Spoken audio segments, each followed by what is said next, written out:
Phone எடுக்க மாட்டேறா? உனக்கு எத்தனை தடவை கால் பண்ணுறான்?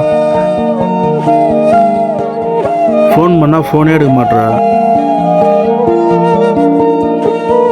இப்படிலாம் இருக்காதடா, நல்லதில்லை. அண்ணன் கடைசி வரையும் உன் கூட இருக்க மாட்டேன்டா. எனக்கு அப்புறம் குடும்பத்தை பார்த்து போது நீ தானடா. நான் கடைசி வரையும் கூட இருக்க மாட்டேன்டா. ஒரே நிமிஷம் இருண்ணா, கால் வருது. ஹலோ, இந்த நம்பர்ல 4 தடவை கால் பண்ணியிருந்தாரு. அவர் இப்போ ஆக்சிடென்ட்ல ஓ இறந்துட்டாரு. ம்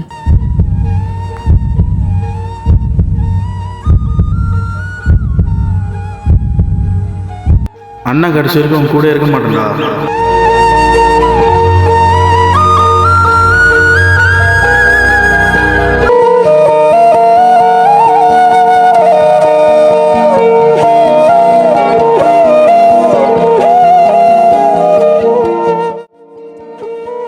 இதாங்க ஒரே ஒரு ஃபோன் கால். என் ஃபோன் கால் அட்டன் பண்ணியிருந்தா என் தம்பிக்கு எனக்கு என்னாச்சுன்றது தெரிஞ்சிருக்கும். இது போல தாங்க, யார் ஃபோன் காலாக இருந்தாலும் சரி, அதை அவாய்ட் மட்டும் பண்ணாதீங்க.